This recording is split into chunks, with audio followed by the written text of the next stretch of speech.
The Accidental Wizard, Part 3. I feel sure I can flatten anything which gets in my way. This is wrong, I know, and is old me talking, but old habits die hard. What Angela shows us, and the little mediumship practice I'm allowed, is cool. I want to definitely know more, but I'm afraid to ask. I have a problem with belonging to clubs, you see. I got stuck in boarding school when I was 6, and I developed a phobia about anything institutionalized. Especially as I'm quite seriously worried I'll end up in an institution, dribbling in a straitjacket. I'll admit it, how many 16-year-olds do you know who've had an ECG and electric shock treatment by the time they're 18? Yes, me. They actually used to do that to people like us in those days before they'd heard of Crystal and Indigo Children or Steiner Schools. I feel I was perhaps one of the first Crystal children pre-1987 harmonic convergence.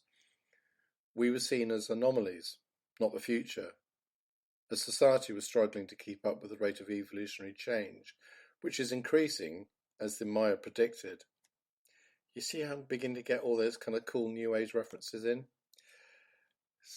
Osmosis, mate. Osmosis. The Maya saw it coming, and they charted it in the Mesoamerican long count calendar 5,125 years ago. Well, it was in 2012 anyway. They divided it into 9 backtoons as the 9 ages of man, which consisted of shorter and shorter periods as the speed of things increased. The last and shortest starting in 1776, the year of independence. Clever, eh? How could they have known about that? Anyway, I'll come back to the Maya later. It's important. Start your own research. You need to know this to help understand the rhythm of our lives. I'm given a small French lady called Suzanne Michel to pair with, and I tell you, that woman is a sea otter.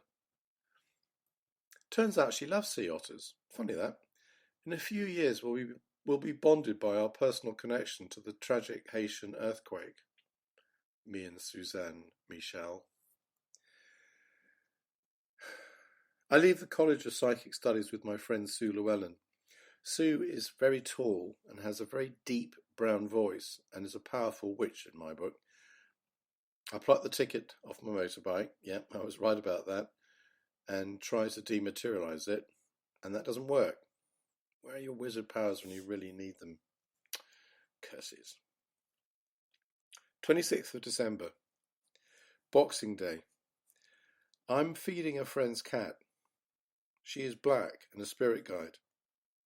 The cat, that is, not the owner. I like cats. I like animals a lot, apart from North American badgers. Never, ever get near a North American badger. They are very bad-tempered and they bite. Oh, and tarantulas. They chase you if you feel you stomping about and will bite you if they can. Come to think of it, there are lots of things out there waiting to bite you. But those two I would single out from the animals I've encountered or filmed close up as ones to avoid. The cat is purring and insinuating itself around my wellies. My phone rings. It's Angela. Although I've temporarily forgotten who she is. How could I? The greatest medium I'm ever going to meet, and I don't recognise her. It's the cat's fault. She's blocking me because of her selfish desire to possess me. Angela asks if I'd like to start attending her mediumship development workshops at her house. I know I would, and I accept eagerly, flustered. I'm flustered because I'm worrying what my wife will make of it. My sense is she's finding my increasing interest in the psychic and spiritual a little alienating. Back to that Albert Camus scenario on my mum's deathbed. Alienation is the name of the game. Existentialist alienation. Do you think my wife would leave me? No, that's one thing which would never, ever happen. She doesn't hug me like she used to. She'd never leave me, would she? She promised. I closed my mind to that ever happening to defend my fragile confidence. Maybe she'll love me more if I develop more of a feminine power. I think my soul is a woman anyway. Does that make us lesbians? 5th of January. My wife has bought me some lovely books on orbs, so maybe she's more supportive than I think.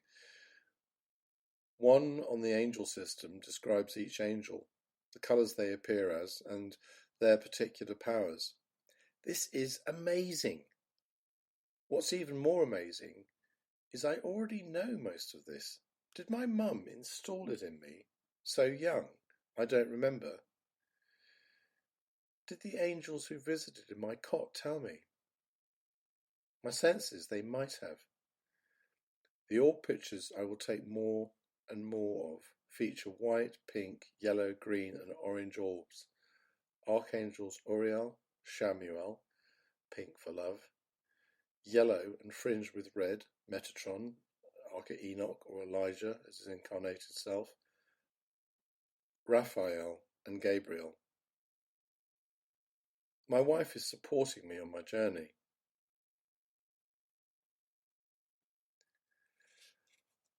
5th of May. Location TV. I'll read that again. Location TV directing work is intense at the moment. My wife and I travelled to Kenya for me to research a shoot on disappearing wildlife for a documentary I'm going to direct. What a beautiful country. We travel out on a safari at sundown into the Mara, and it's the Lion King for real. A mass of different species move across the grassland as the sun sets. The variety is ridiculous. Giraffe, antelope, zebra, a buffalo, slightly scary animal, but at least it doesn't bite. Hundreds of different birds, elephant. My wife isn't well, and I notice there's a tiny orb shadowing her. They are the first pictures I've taken with my new camera, and they're appearing on it. Must be broken like the last one then, right? This will be followed for me by engineering connections with Richard Hammond. There's a man who has an abundance of protection. That accident, well, which accident? Those accidents so nearly killed him. Then for me it's on to Into the West, hosted by naturist Jeff Corwin. Naturist, not naturalist. Naturist means a scientist. Jeff Corwin and Ways to Save the Planet. I spend months in the US filming whales, mountain lions, wolves, rattlers and vinegar beetles, who stink, with my friend cameraman Glenn Evans from LA, who is a psychic 5-year-old like me, and Jonah Toriano from New York. Jonah is a cynical, laconic, multi-talented one-off. Amazing guy. I love them both like brothers. Still do. We have adventures you can only begin to imagine, and Glenn, I'm sorry about almost dropping you down the volcano on Mount Baker from the chopper. Sorry, mate. Anyway, I'm spending a lot of time away, and so is my wife. We're hardly ever in the country together.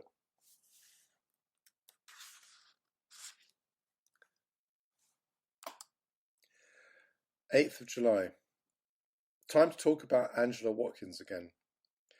I'm at my first mediumship development class at a house in bucolic Wimbledon. Funny word that, bucolic. Sounds like a nasty cough or contraction, but it means leafy and green. I've developed an immediate Oedipal crush on her, which is both shameful and distracting. Angela is 60 plus and very pretty. She looks you in the eye and deep into your soul. It's not an uncomfortable feeling, reassuring in fact. I feel I'm amongst friends, like-minded friends. Misfits, if I'm honest, as I am. I have felt an outsider my entire life, as if my shoes are on the wrong feet. I'm about to have a series of experiences which are both new and very familiar on a subconscious level. Angela's little house is like a pure portal. It's almost completely white. There are no electronics, and it is calm and clear. Even her Scotty is white. She lies on my feet a lot. The dog, not Angela. The house reminds me of the wardrobe in The Lion, the Witch, and the Wardrobe. It immediately feels like something where spirits can pass through, hence the portal status. She leads us out into the garden and we're sprayed with declutter spray. She shows us an exercise to clear trapped negative energy from our chakras. I can see snakes of black coiled stuff round one or two spinal columns, and I itch to remove it, but I'm the novice, newly arrived, so I don't dare. My feet feel like the roots of a tree. We're shown how to ground ourselves. This is the most important exercise for anyone. I can feel my mum floating around watching over proceedings. She's happy I found Angela, or is it the other way round? Angela senses her too and tells me, which is a little startling. Her eyes shine with knowing. You wouldn't imagine mediumship could be taught like Spanish classes. It can't quite, as you need to be sensitive and to have an open heart, and if you have, that's a great start. We open our chakras, including the trapdoor, as I call it, in the right brain hemisphere. As I visualize it opening, I see a bridge and an angel waiting. He's smiling. He is Metatron, and I recognize him as an old friend. He's the keeper of the bridge between life and death, the link between the worlds, the stellar gateway. This is getting a bit serious. The Greeks had Hades, and the ancient Egyptians had Osiris. They link to the underworld, but in our culture it's straight to heaven. No need to row across the Stygian waters with the Grim Reaper. My sense is they are each other's nemesis, diametrically opposed and not different interpretations of the same entity. Could be a punch-up coming. A chunky 5-year-old with Osiris in one hand and Metatron in the other. Bang! Crash! Power Ranger of the gods. Who will be victorious? Watch out, here comes their big brothers Set and Sandalphon. These guardians of the door between the worlds have twins. Hades has Zeus. He even has a 3-headed dog called Cerberus. Metatron has Sandalphon. And Osiris was not strictly speaking the brother of Set, a bad god, but Set and Anubis, the jackal god, were linked. All these twins. Is God a twin? Makes sense to me, but then I am a Gemini. God has a male and feminine side, yin and yang, black and white. The divine feminine even has a name, the Shekinah or Shekinah. Set, I feel, was one of what I call the Dracos or Draconians, or a Nephilim. I've had bad dreams about these things which appear like the monster from Alien, sort of like a giant praying mantis. It's no coincidence the alien monster struck a primeval fear in us and made the franchise so successful. It's something which was dredged out of our ancient memory, our past life DNA. It's something which used to terrorize us for real. I dare you to Google Abaddon. He's the beast of the pit and is the ultimate boogeyman. Anyway, this is getting off the point. See, that's why being grounded is so important. It's going to take me a year to set my ego aside so I can channel spirits more effectively. It sounds simple, but it's the hardest thing to quiet your own ego and let the curtains in the back of your head open so spirits can come through. The first thing I learn about this is you have no jurisdiction on who shows up. Soon I have 2 dead twins killed in a car crash, a feisty boxer who ran a Victorian pub, and a cat. But channeling the dead is not really my thing. I find it a bit boring, to be honest. Channeling angels and spirit guides feels more excited and more connected to my own personal purpose.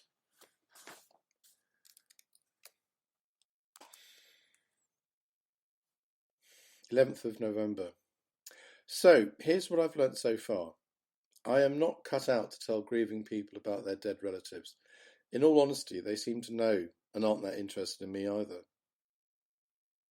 I do love to heal people, though, and like my mum, I have a powerful natural ability for this. I feel we are aliens who have become human and regressed. We have somehow unlearned our natural, innate skills for healing, sensing, communication, seeing and travelling, without leaving our present location. I feel the birth of modern science in the Industrial Revolution have contributed mightily to this. Science and spirit have been separated. Divide and rule. Consign what you can't control, which might hurt you, to myth, demonize it, scare the populace into submission, paint a black picture about hell and damnation, retribution, forgiveness, sin, enslavement, demonize the feminine, call Mary Magdalene a whore, or even Mary Magdalene, or I hate what's happened to us. The message I'm getting is it's time to remember who we are, because time is running out before we have to be sure where we stand and understand the situation. It's no longer good enough to be blind, to dismiss what's about to happen with a non-committal shrug. We're approaching a sharp right turn. If you can, read Revelations at the end of the New Testament. And bearing in mind what's happened recently, those words ring very, very true. I believe the Nephilim are behind some of it. Their existence and their contribution could account for the inexplicable acceleration in our evolution and the introduction of complex sciences like astrophysics and astronomy amongst ancient races like the Mesopotamians, the Egyptians, the Maya and the Incas. Imagine Revelations is talking to us in the present. It was actually written about the downfall of the Roman Empire, but I think empires have a similar imprint and cycle. You just have to decide what you believe in, what you know. I have also been told some slightly scary things about myself and my purpose. I've been told I'm directly connected to the Ark of the Covenant, to the staff of Aaron, which is said to be inside the Ark along the 10 Commandments gave to Moses. The Ark led the Israelites into battle against the Pharisees. It was captured eventually by the Pharisees, but it has heralded so much bad luck for them, they insisted on giving it back. I believe I am the incarnation of an angel. I believe I am a weapon like the Ark, and am connected directly to its power. I believe it's hidden through a wormhole, which is accessed on Glastonbury Tor, and I feel I should go there. I am a soul rescuer, an exorcist, a sorcerer, and Merlin in a previous incarnation. I'm connected to Saint-Germain and the purple flame of the seventh ray. Saint-Germain was thought to have incarnated as Merlin, who helped form the Knights Templar, as well as being in the court of King Arthur with Lady Guinevere, Arthur's missus, and the Knights of the Round Table. Phew, that is a lot to lay claim. Try that again. That is a lot to lay claim to, but there we are. It makes me feel very strange reading that couple of paragraphs now. Very strange indeed. Makes me sound nuts.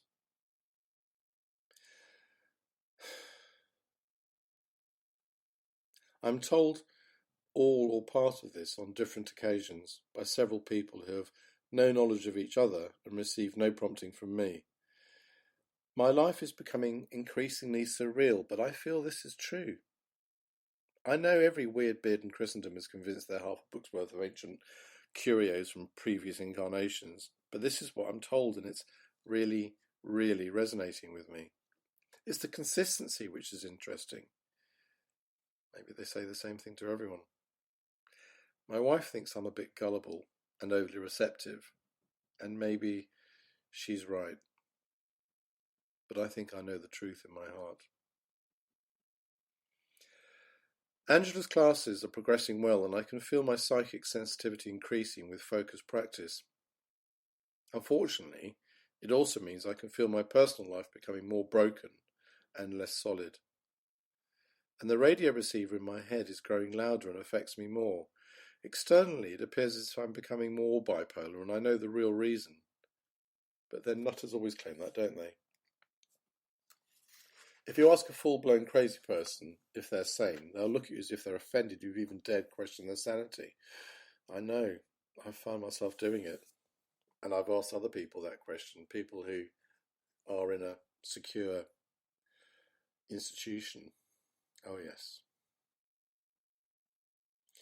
Conversely, the effect of this knowing is so pervasive it does sometimes flip over into self-doubt, if that makes sense, and I start to question it.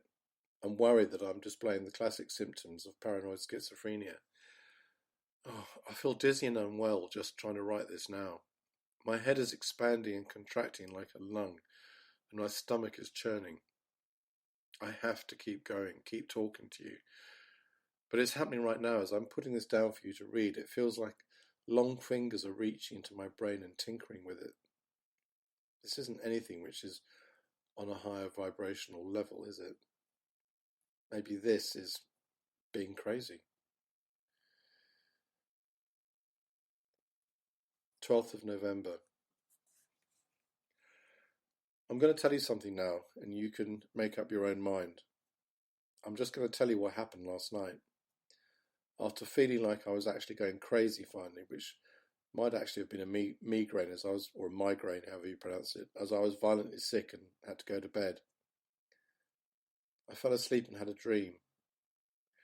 One of the praying mantis creatures, all 7 feet tall of it, a Nephilim or a Draco, came into my room in my dream and sawed off the front of my skull with a fine surgical saw. I was paralysed in my dream and could only observe what's happening, helpless to do anything. The creature had fine, delicate surgeon's hands. It slices off my frontal lobe, lifts that out like a dismantled car engine. It places a large black sac like a breast implant in my brain that then puts everything back in place. When I wake up, I feel wonderful, really wonderful, calm, as if I've had a shot of morphine. Something I grew a little too fond of when my bottom disc in my back exploded into my spinal column, and when my foot ended up pointing backwards after a bike accident. But let's not go there. This is good. I go to the window in the bathroom and look out on a shiny world. Birds are singing, but I feel nothing. Someone has switched off the radio in my head. But I do like the feeling. I'm contained. I feel normal, ordinary. I could really get to like this. Try your crystal dowser, says a voice.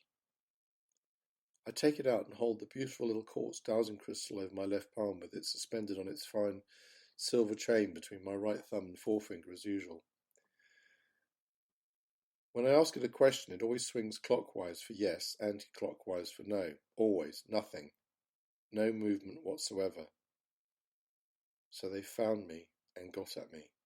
I've been switched off. To stop me finding out any more. To stop me writing this book. To stop me sharing what I'm learning with you. But do I mind that much right now? Really? Like on the occasion when I've nearly died and I can feel myself slipping towards the goo of complacency, which is one step away from death and the stellar gateway? That moment before you give up and die?